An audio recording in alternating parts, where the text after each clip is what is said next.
오늘 우리에게 주시는 하나님의 말씀은 신명기 7장 5절부터 11절까지 말씀입니다. 오직 너희가 그들에게 행할 것은 이러하니 그들의 제단을 헐며 주상을 깨트리며 아세라 목상을 찍으며 조각한 우상들을 불사를 것이니라. 너는 여호와 내 하나님의 성민이라. 내 하나님 여호와께서 지상 만민 중에서 너를 자기 기업의 백성으로 택하셨나니 여호와께서 너희를 기뻐하시고 너희를 택하심은 너희가 다른 민족보다 수요가 많기 때문이 아니니라. 너희는 오히려 모든 민족 중에 가장 적으니라. 여호와께서 다만 너희를 사랑하심으로 말미암아 또는 너희의 조상들에게 하신 맹세를 지키려 하심으로 말미암아 자기의 권능의 손으로 너희를 인도하여 내시되 너희를 그 종되었던 집에서 애굽 왕 바로의 손에서 속량하셨나니 그런즉 너는 알라. 오직 내 하나님 여호와는 하나님이시요 신실하신 하나님이시라. 그를 사랑하고 그의 계명을 지키는 자에게는 천대까지 그의 언약을 이행하며 인애를 베푸시되 그를 미워하는 자에게는 당장에 보응하여 멸하시나니 여호와는 자기를 미워하는 자에게 지체하지 아니하시고 당장에 그에게 보응하시느니라. 그런즉 너는 오늘 내가 내게 명하는 명령과 규례와 법도를 지켜 행할지니라. 아멘. 할렐루야. 10월 한 달 동안 우리를 엄청 사랑하시는 하나님을 잊어버리지 않고 사셨습니까? 지난 한 주간도 하나님의 말씀을 지키면서 순종함으로 하나님을 기억하셨습니까? 원수는 물의 색이고 은혜는 바위의 색이라고 하는 말이 있지요. 원수라고 하는 것, 누가 나 원수진 일이 있다면 물에 새겨서 흘려보내고 은혜를 입었다면 그건 바위에 새겨서 기억하라고 합니다. 사람에게 신세진 일도 그렇게 기억해야 되는데 하나님의 은혜를 받았다면 그 은혜는 우리의 심령 가운데 정말 굳게 새겨져야 될 줄로 믿습니다. 아멘을 하시는데 그런데 왜 은혜는 자꾸 잊어버리는 걸까요? 우리가 온전히 새기지 못했다라고 하는 뜻입니다.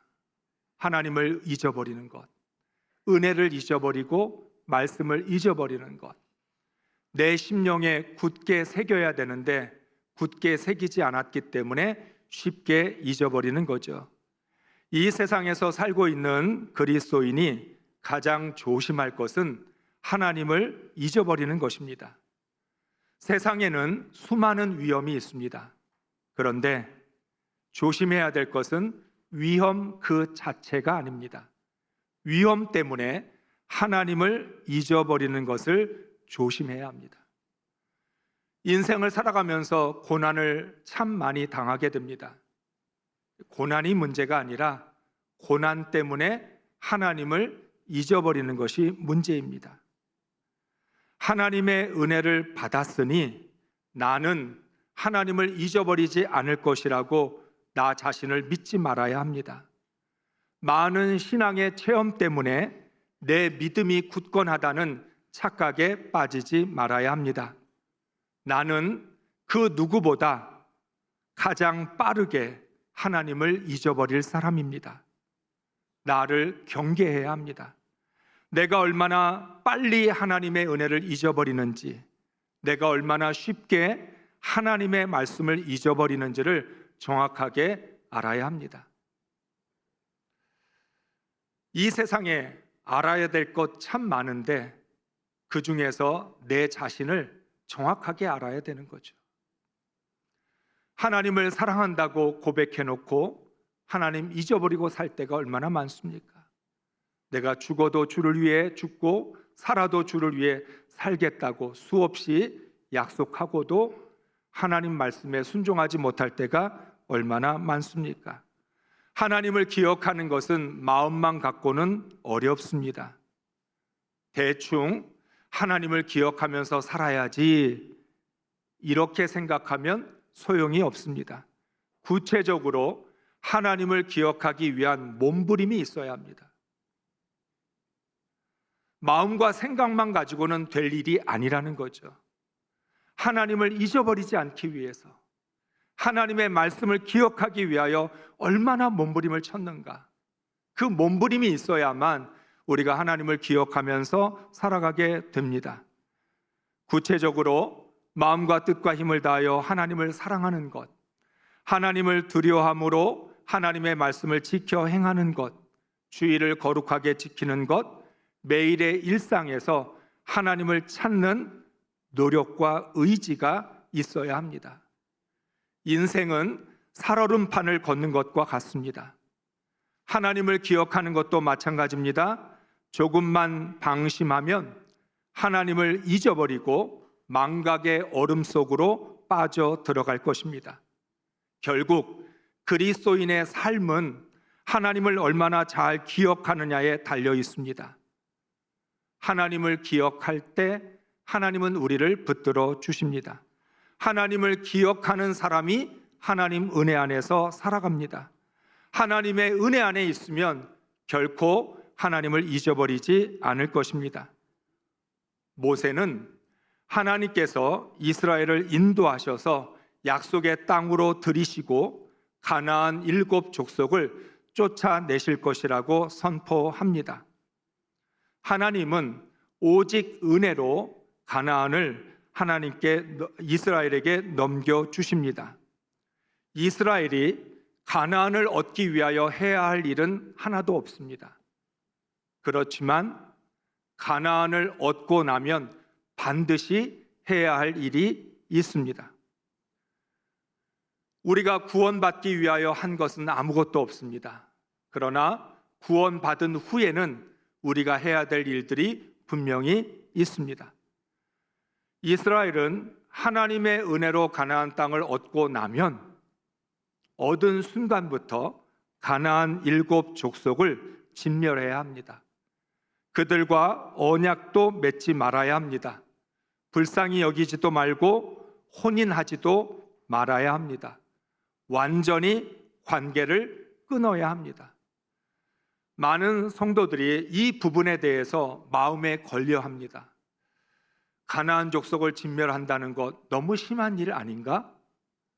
그렇게까지 관계를 끊고 서로 교류하지 말아야 될 것인가 하는 이 문제에서 우리는 마음이 참 어렵습니다. 3절과 4절의 말씀을 함께 읽겠습니다. 그들과 결혼하지 마십시오. 여러분의 딸을 그들의 아들에게 주지도 말고 그들의 딸을 여러분의 아들에게 데려오지도 마십시오. 그렇게 하다가는 여러분이 미처 눈치채기도 전에 그들이 자기 신들을 숭배하는 일에 여러분을 끌어들이고 말 것입니다. 그러면 하나님께서 진노하셔서 순식간에 여러분을 멸하실 것입니다. 아멘. 저는 여러분의 어려운 마음을 풀어드릴 수 있는 능력이 없습니다. 하나님이 왜 이렇게까지 말씀하셨는지 알지 못합니다. 그러나 오늘 이 말씀이 주시는 의미가 무엇일까? 그 의미를 생각하면서 하나님의 뜻을 찾으려고 합니다. 우리는 인생을 살아가면서 답을 알지 못하고 살 때가 참 많습니다. 하나님께 대하여서도 궁금한 것이 너무 많습니다. 하나님은 내 삶을 왜 이렇게 인도하시나요? 하나님은 왜 내 기도에 응답하지 않으시나요? 하나님, 이것이 정말 최선입니까? 이게 정말 하나님의 뜻이고 이게 정말 하나님이 원하시는 것입니까? 수없이 많은 질문과 의구심들이 우리 마음속에서 일어납니다. 그런데 그럴 때마다 우리는 판단하는 사람이 아니라 순종하는 사람이라는 것을 기억해야 합니다. 하나님이 왜 그렇게 하시는지 판단하기보다 먼저 순종을 해야 하나님의 뜻을 이해할 수 있게 됩니다. 이스라엘 백성들이 하나님의 명령을 어기고 가나안 족속과 혼인하거나 불쌍히 여기게 되면 그들을 따라가게 됩니다. 그들을 따라가다 보면 그들에게 물들어가게 되고 결국은 그들의 신을 섬기고 하나님을 버리게 될 것입니다. 사랑하는 성도 여러분, 이스라엘 백성들이 가나안 사람들과 교제하는 것은 하나님을 버리기 위해서 교제를 한 것은 아닙니다. 시작은 그들과 혼인을 하고 관계를 맺고 그들과 어울리고 교제하는 것이었습니다. 그런데 그 끝은 하나님을 버리고 우상을 숭배하게 된다는 것입니다. 처음부터 죄를 지으려고 하는 사람은 없습니다. 처음부터 하나님을 버릴 작정을 하고 유혹에 넘어가는 사람은 없습니다. 분명히 우리는 스스로에게 다짐합니다. 나는 절대 하나님을 버리지 않아. 나는 끝까지 하나님을 믿고 섬길 거야. 그렇지만 유혹을 받다 보면, 죄를 짓다 보면 어느 순간 하나님께 등 돌리고 있는 우리 자신을 발견하게 되는 거죠. 유혹을 하는 게 문제가 아니라 유혹에 넘어가는 것이 문제입니다. 이스라엘은 유혹을 물리칠 힘이 없습니다. 우리도 꼭 기억해야 됩니다. 그래서 조심하고 경계해야 되죠. 나는 유혹을 물리칠 수 있어, 죄를 이길 수 있어, 어느 누구도 장담할 수 없습니다. 사단에게 우리를 유혹하지 말라고 부탁을 해도 사단은 멈추지 않습니다. 사단에게 나를 좀 유혹하지 마. 난 유혹에 약해. 그러니까 나를 유혹하지 않아 주었으면 좋겠어. 사단에게 부탁을 한다고 해서 사단이 유혹을 멈추지 않습니다. 내 속에 있는 죄에게 아무것도 하지 마라. 나는 죄에 자꾸 걸려 넘어지니까 나를 죄짓게 하지 않았으면 좋겠다 말을 한다고 해서 죄가 멈추지 않습니다. 내가 유혹에 넘어가지 말아야 하고 죄를 끊어야 합니다. 죄를 지은 다음에 다른 사람에게 책임을 전가하는 것은 아무런 의미가 없습니다. 많은 사람들은 죄를 짓고 나서 유혹 때문이야. 유혹만 없었으면 죄를 안 지었을 텐데. 시험을 받고 나서 죄를 지은 다음에 시험 때문에 죄를 짓게 되었다. 더 나아가 사단 때문에 죄를 지었다. 또는 다른 사람들 때문에 죄를 지었다라고 책임을 회피합니다. 다른 사람에게 책임을 전가한다고 해서 내가 지은 죄가 사라지지는 않습니다. 가나안과 관계를 맺는 순간 그들에게 끌려가서 우상을 숭배할 것이고, 그러면 하나님의 진노로 이스라엘은 멸망할 것입니다. 하나님은 죄의 근원을 뿌리째 뽑기 위하여 가나안을 진멸하라고 말씀합니다. 이스라엘은 가나안의 제단을 헐고 깨트리며 조각한 우상들을 불살라야 합니다. 수동적인 자세로 신앙을 지킬 수 없습니다. 적극적이고 능동적으로 모든 죄악과 유혹을 차단해야 합니다. 다시 말씀드리면 가나안 사람들과 어울리고 그들과 혼인을 맺고 언약을 맺고 그들의 신들을 같이 따라가서 섬기기도 하고 우상도 숭배하면서 믿음을 지킨다? 말씀대로 산다? 가능할까요? 내가 하고 싶은 일은 다 하면서 그냥 눈앞에 있는 우상들 내버려 둔 채 그런 모든 환경과 상황을 그대로 둔 다음에 그 속에서 나는 믿음 지킬 거야, 나는 말씀대로 살 거야 한다고 해서 그 약속 지킬 수 있을까요? 하나님은 하나님의 자녀들을 지키기 위하여 심하다 싶을 정도로 단호하게 말씀하십니다. 그만큼 사람은 믿을 만한 존재가 되지 못합니다. 환경을 그대로 내버려 두고 그 속에서 신앙 지키기 어렵습니다. 하고 싶은 거 다 하고 내가 원하는 거 다 하면서 주를 위해서 살겠다라고 하는 건 불가능한 일입니다. 그런데 이스라엘 백성들은 하나님과 마음이 다른 게 문제입니다. 이스라엘 백성들은 가나안에 정착하게 되면서 하나님의 은혜로 이 땅에서 살게 되었다는 것을 잊어버립니다. 자신이 어떻게 약속의 땅을 얻었는지가 생각나지 않게 됩니다. 이스라엘 백성들이 가나안 땅에 들어갈 때 어떤 마음을 가졌을까요? 감사의 마음을 가졌을 거예요. 하나님, 은혜로 이 땅을 주신 것 감사합니다. 이제 광야의 40년의 방황을 마치고 드디어 우리를 정착하게 해주시니 너무너무 감사합니다. 하나님의 은혜가 큽니다. 이스라엘 백성들도 충분히 감사했을 것입니다. 그런데 정착해서 살다 보니까 어느 순간부터 우리가 이 땅을 어떻게 얻었는지 잊어버리게 되고 하나님의 은혜가 생각나지 않게 됩니다. 그렇게 되면 자신들이 타고난 복과 행운으로 이런 결과를 얻었다고 착각을 합니다. 이러한 착각을 하는 순간 꼭 하나님의 말씀에 순종해야 하나 의구심이 일어나게 됩니다. 하나님의 은혜로 이 땅을 얻었다라고 하는 감사의 마음을 가지고 있었을 때는 생각나지 않았던 것이 하나님의 은혜를 잊어버리고 감사도 잊어버리고 누가 이 땅을 주셨는지 잊어버리게 되면 그때부터 수많은 생각이 들게 됩니다. 왜 가나안 사람하고 결혼하면 안 되나? 우리의 신앙 지키면서도 가나안 사람들하고 교류하면 되지. 왜 꼭 하나님은 이 방법밖에 없으신가? 좀 더 다르게 우리가 원하는 것 하면서 하나님 잘 섬기면 되지라고 이런 생각들이 본물처럼 쏟아졌을 것입니다.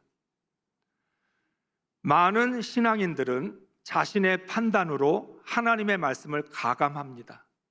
하나님의 말씀에 더하기도 하고 빼기도 합니다. 가감을 하면서 하나님의 말씀을 왜곡하고 변질시킵니다. 이스라엘 백성들이 그 마음속에 하나님의 은혜로 채워졌을 때는 생각나지도 않았던 것들이 하나님의 은혜를 잊어버리고서부터 자신의 생각, 자신의 판단들이 생겨나기 시작하면서 하나님의 말씀을 더하기도 하고 빼기도 하고 그러면서 하나님의 말씀을 왜곡하고 변질시키게 되었다는 거죠. 이러한 것 때문에 모세는 가나안에 들어가기 전에 아예 못을 박습니다. 7절부터 8절의 말씀을 같이 읽습니다. 주님께서 당신들을 사랑하시고 택하신 것은 당신들이 다른 민족들보다 수가 더 많아서가 아닙니다. 오히려 당신들은 모든 민족 가운데서 수가 가장 적은 민족입니다. 그런데도 주님께서는 당신들을 사랑하시기 때문에 당신들 조상에게 맹세하신 그 약속을 지키시려고 강한 손으로 당신들을 이집트 왕 바로의 손에서 건져내시고 그 종살이 하던 집에서 이끌어내어 주신 것입니다. 아멘. 하나님은 정확하게 짚어주십니다. 너희들이 가나안 땅을 얻을 수 있었던 것은 다른 민족들보다 숫자가 많아서도 아니고 힘이 세서도 아니고 너희들의 지혜가 뛰어나서도 아니다. 너희들은 처음부터 너희들의 힘으로 애굽에서 나오고 광야 생활을 마치고 가나안에 들어온 것이 아니다.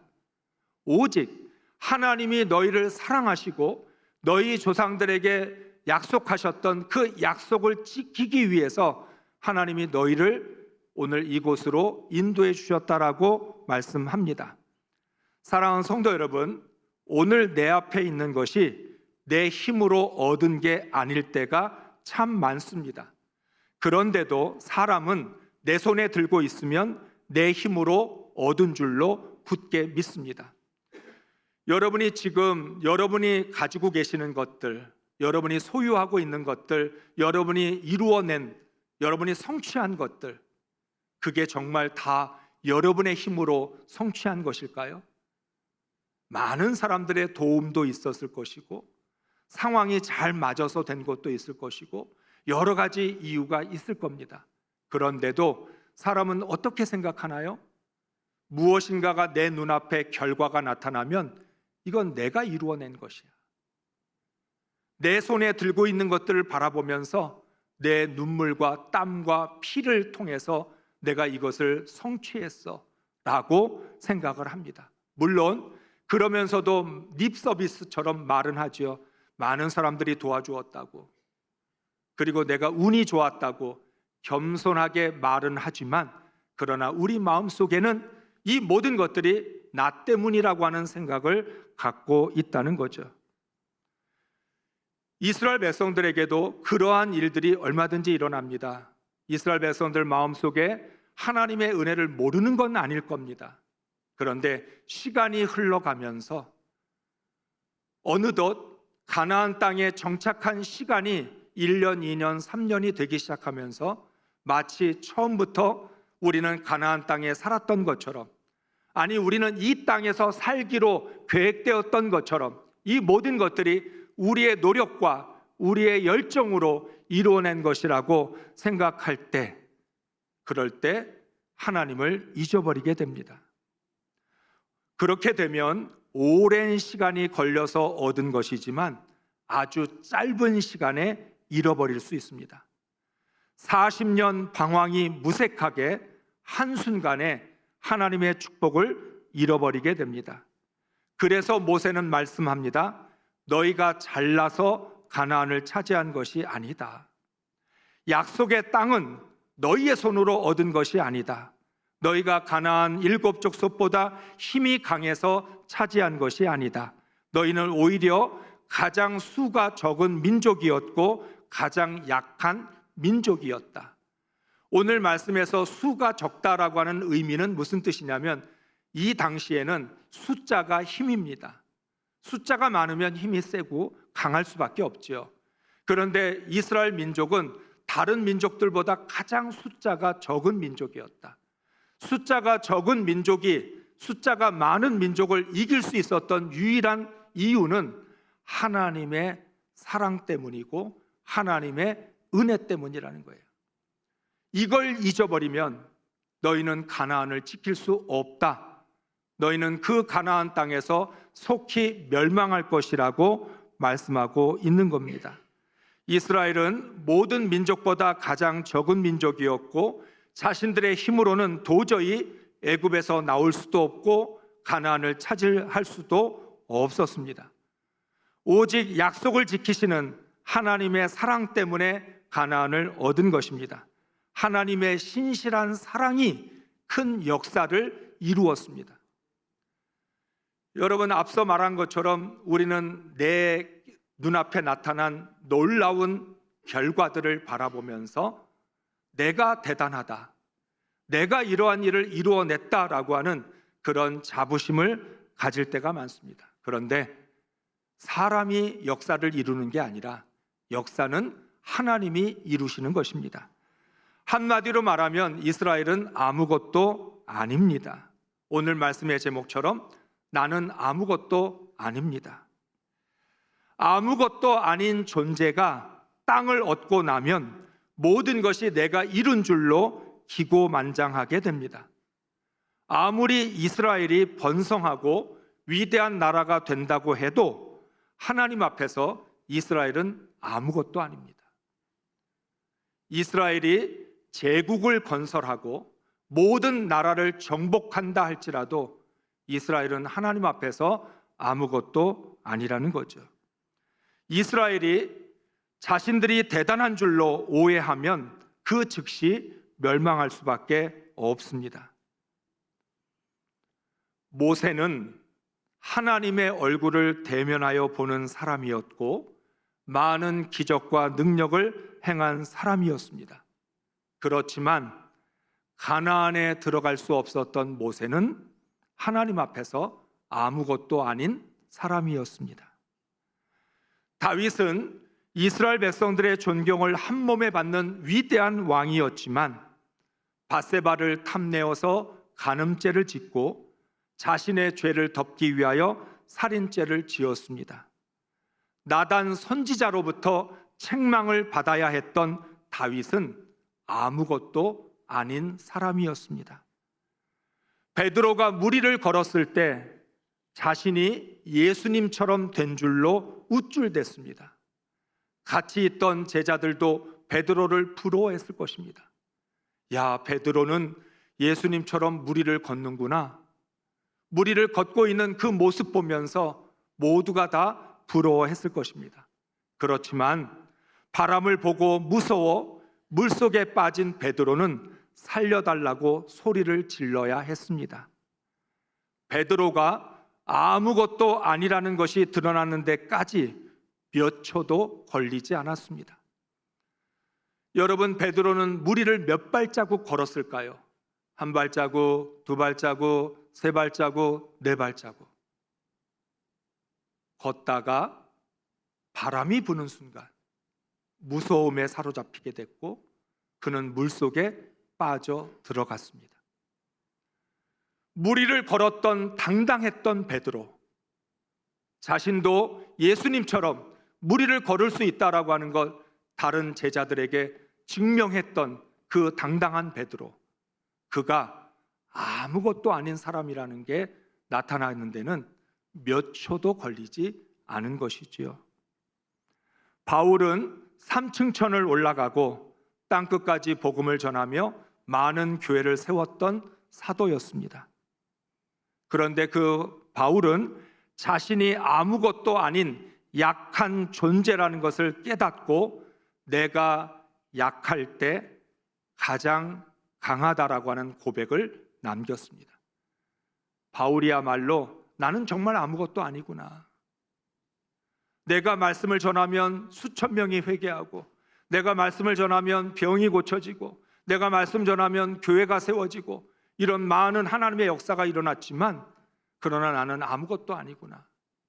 오히려 내가 가장 약할 때, 정확하게 말하면 나는 아무것도 아니라고 하는 것을 하나님 앞에서 인정할 때, 그때 하나님이 바울을 쓰셨고 바울을 통해 하나님의 역사를 나타내셨다는 겁니다.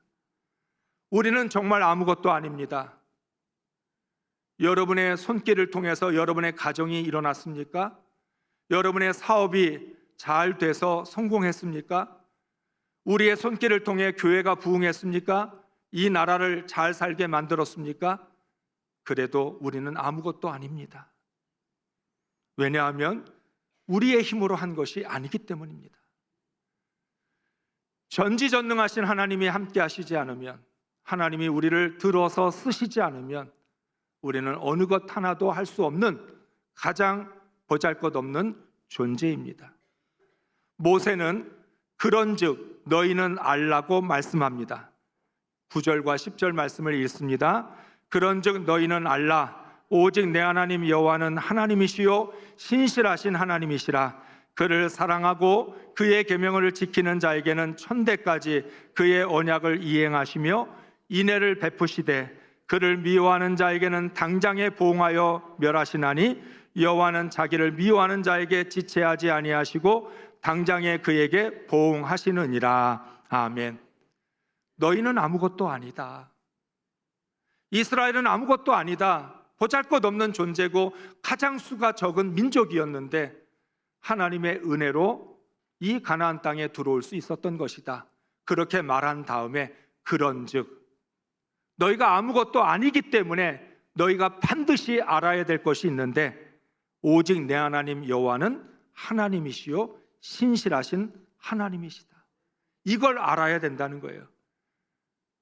나는 아무것도 아니다. 그런 다음에 하나님만이 전지전능하시고 살아계시며 그 하나님이 신실하셔서 우리를 통하여 하나님의 역사를 이루신다는 것, 이걸 알아야 된다라고 하는 거죠. 그래서 그걸 알아야 계명을 지키는 자에게는 천대까지 언약을 이행하시고 인애를 베푸시고 하나님의 말씀을 지키지 않는, 하나님이 미워하는 자에게는 보응을 하셔서 멸하실 것이라고 하는 이것을 분명히 알아야 된다는 겁니다. 이스라엘의 생사는 오직 하나님만이 나의 하나님이라는 것을 기억하는 것에 달려 있습니다. 그리스도인의 삶의 행복은 주님을 기억하는 것에 달려 있습니다. 하나님을 기억한다는 건 하나님을 사랑하고 계명을 지키는 것입니다. 이것만 정확하게 기억을 하면 이스라엘은 어떤 위험과 공격에서도 살아남을 것입니다.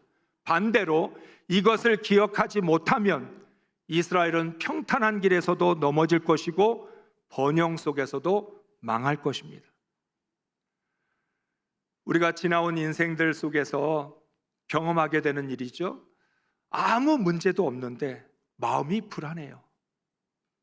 지금 모든 일들이 잘 되고 있는데, 그런데 뭔가 위기가 올 것 같은 마음이 들어요. 그건 어디에서 오는 불안이고 어디에서 오는 두려움인가요? 내가 아무것도 아니라는 것, 그리고 하나님을 사랑하고 하나님을 기억하는 그러한 믿음의 삶을 살지 못할 때 본능적으로 느끼는 두려움과 불안이라는 거죠. 이스라엘 백성들이 가나안에서 잘 사는 방법은 한 가지밖에 없습니다. 내가 아무것도 아니었다는 것을 기억하는 것만이 이스라엘을 지켜줄 것입니다. 12절 13절의 말씀입니다. 그러면 장차 이런 일이 일어날 것입니다. 여러분이 이 명령을 따라 잘 지켜 행하면 하나님께서도 여러분의 조상과 맺은 신실한 사랑의 언약을 지키실 것입니다. 하나님께서 여러분을 사랑하시고 여러분에게 복을 내리시며 여러분의 수를 늘려 주실 것입니다. 아멘. 내가 아무것도 아니라는 것, 그거 분명히 기억하고 오직 하나님 한 분만이 살아계신 하나님이요 신실하신 하나님이라는 것을 알면, 그러면 이런 일이 일어나게 될 것이다.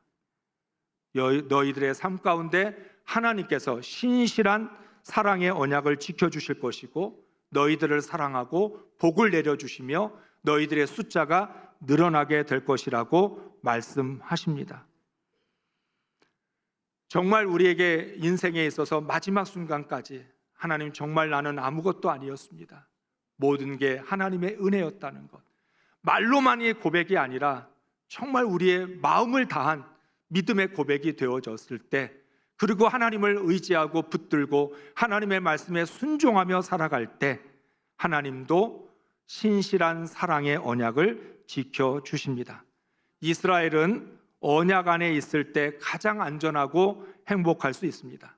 그리스도인은 복음 안에 있을 때, 십자가와 부활 안에 있을 때 가장 행복할 수 있습니다. 하나님은 하나님을 기억하는 하나님의 자녀들에게 복을 내리시고 번성하게 하십니다.